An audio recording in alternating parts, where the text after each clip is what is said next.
بچه‌ها 16 تا کار توی 24 ساعت گرفتیم.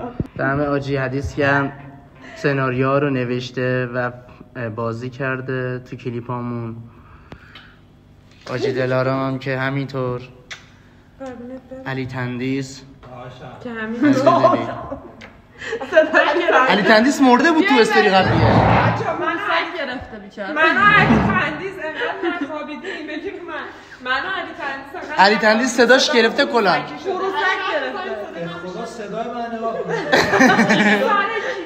ساعت آب جوش می‌خوردیم. چرا من 24 ساعت نخوابیدم؟ آقای فیلم بردار. خسته نباشی آقای فیلم بردار. واقعا خسته نباشی.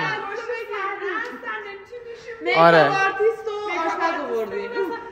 خودت بگیری. آره دیگه از منم میگرفتی دیگه. از من نگرفتی که.